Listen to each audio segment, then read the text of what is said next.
नमस्कार, मैं हूं यूसुफ अंसारी और आप देख रहे हैं देश की बात। आज देश की बात करेंगे जेडीयू सांसद अली अनवर साहब के साथ।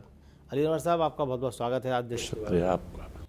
अनवर साहब, एक मुहिम चलाई आप लोगों ने कि मोदी सरकार का जिस तरह जलवा चल रहा है देश भर में, उसके खिलाफ, मोदी सरकार के खिलाफ जनता परिवार एकजुट हो रहा है।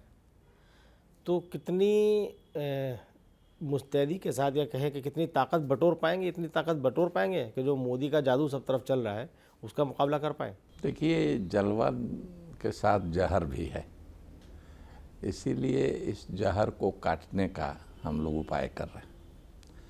तो पहली बात तो है कि एक परिवार एकजुट हो, क्योंकि जब परिवार बिखर जाता है तो इसका फ़ायदा गैर लोगों को हो जाता है। आप देखते हैं कि भाई भाई कभी तू मैं क्या, हाथापाई क्या, सर फुटौल तक कर लेते हैं जी। लेकिन कोई बड़ा सवाल जब हो जाता है, ये बढ़ते जाता है। गांव भी कभी एकजुट हो जाता है, आपस में ऐसे लड़ते रहता है, परिवार भी लड़ते रहता है, कभी एकजुट होता है। उसी तरह से कई सूबे खड़े हो जाते हैं, कई मुल्क खड़ा हो जाता है। तो उसी तरह से ये पूरे मुल्क की बात है। तो हम लोगों ने शुरुआत की बिहार से कि भाई जनता दल परिवार के लोग, जेपी आंदोलन से आए हुए नीतीश कुमार जी और लालू प्रसाद यादव जी, ये दोनों एक पार्टी में थे, लंबे समय तक छात्र राजनीति में थे, जेपी आंदोलन में थे, साथ जेल गए, साथ खाया, साथ झगड़ा भी हुआ। तो इस झगड़े का दूसरा फ़ायदा और फ़ायदा उठा करके मान लीजिए कि वो प्रधानमंत्री बन जाए, मुख्यमंत्री बन जाए, उतना तक रहे तो रहे, लेकिन उस अवसर का इस्तेमाल वो समाज को बांटने, जहर फैलाने, जो जितने भी डेमोक्रेटिक नॉर्म्स हैं उसको ख़त्म करने के रूप में करे। उसके ये अल्फाज हों कि चुन चुन कर सफाया करो। ये मोदी जी के अल्फाज हैं कि चुन चुन करके सफाया करो। ये कोई डेमोक्रेटिक नॉर्म्स नहीं है इस तरह के। अली अनवर साहब, जो आप एकता की बात कर रहे हैं कि जो बिहार में आपने एकता दिखाई मोदी सरकार बनने के बाद, नीतीश लालू एक साथ आए, लेकिन वो एकता झारखंड चुनाव में टूटती नज़र आ रही है। नहीं, झारखंड में भी हम लोग एक साथ हैं। इख्तलाफ बहुत ज़्यादा हैं सीटों को लेकर के। नहीं, वो सब हो जाएगा। एक चीज़ ज़रूर है कि वहाँ ये कोशिश थी कि जो लंबे समय तक एक साथ चले, सरकार में भी रहे। हम लोग तो सरकार में नहीं थे, सरकार में रहे कांग्रेस और जेएमएम। तो अच्छा होता कि वो लोग भी मिल करके रहते। हम लोगों को तो बहुत एस्पिरेशंस नहीं था, कांग्रेस को और जेएमएम को ही था। तो हम लोग तो सिर्फ वो चाहते थे, लेकिन वो नहीं हुए। तो बाकी जो बचे एक हो करके और हम लोग लड़ रहे हैं। रही बिहार की बात, तो बिहार में तो हम लोगों ने प्रूफ कर दिया कि भाई हम लोग मिल करके लड़ेंगे तो इनको पीछे ढकेल देंगे। ढकेल दिया पीछे हम लोगों ने उपचुनाव में। लेकिन उपचुनाव के जो नतीजे आए वो भी जो राजनीतिक जानकार हैं, राजनीति की नब्ज़ पे नज़र रखते हैं, उनका कहना है कि उतना अच्छा नतीजा नहीं आया जितना अच्छे की उम्मीद की जा रही थी। कांग्रेस भी आपके साथ थी, जेडीयू, आरजेडी प्लस कांग्रेस, और उसके बाद भी करीब आधे आधे पर मामला निपटा। नहीं, आधे पर नहीं निपटा।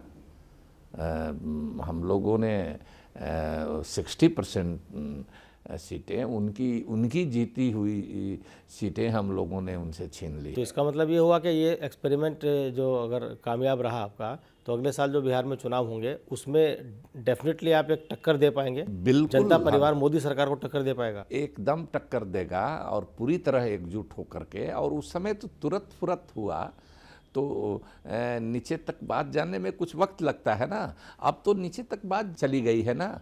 और अब ये भी है कि हम, वो तो देखिए तुरंत जीत के आए थे वो लहर उनकी। अब तो एक साल बाद तो इनके गुब्बारे से तो हवा निकलने लगी है ना। देखिए आप क्या हो रहा है, इनका काले धन को लेकर के इनकी क्या हालत है, महंगाई पर क्या हालत है। जी, हम इन तमाम मुद्दों पर बात करेंगे, लेकिन फिलहाल हम बात करते हैं जो जिस जनता परिवार को एकजुट करने की बात हो रही है।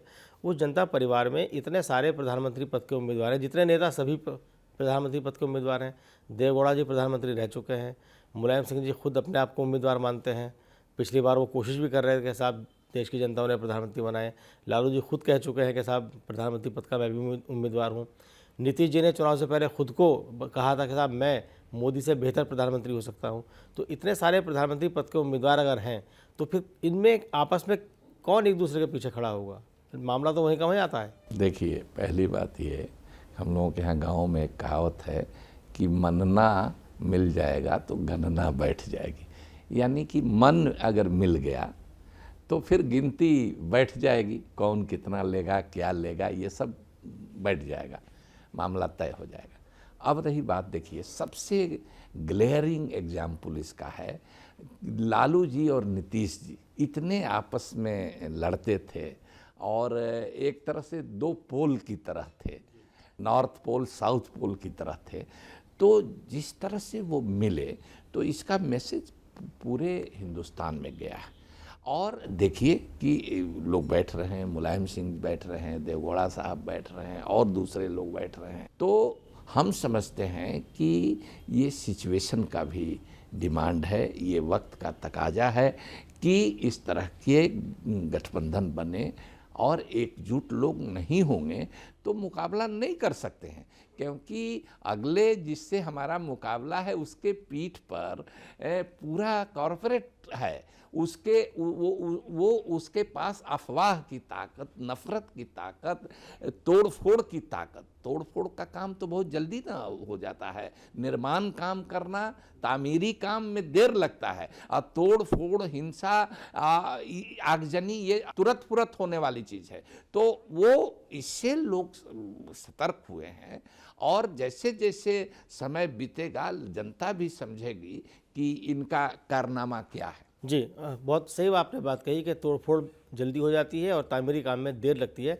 बहरहाल आपसे ये बातचीत काफ़ी दिलचस्प हो रही है और इस दिलचस्प बातचीत को हम आगे बढ़ाएंगे, लेकिन एक ब्रेक का वक्त हो चला है। तो ब्रेक के बाद हम फ़ौरन हाजिर होते हैं और अली अनवर साहब के साथ इस दिलचस्प बातचीत को आगे बढ़ाएंगे और बात करेंगे देश और सरकारों से जुड़े हुए कुछ और मुद्दों की। आप कहीं मत जाइएगा, बने रहिएगा हमारे साथ।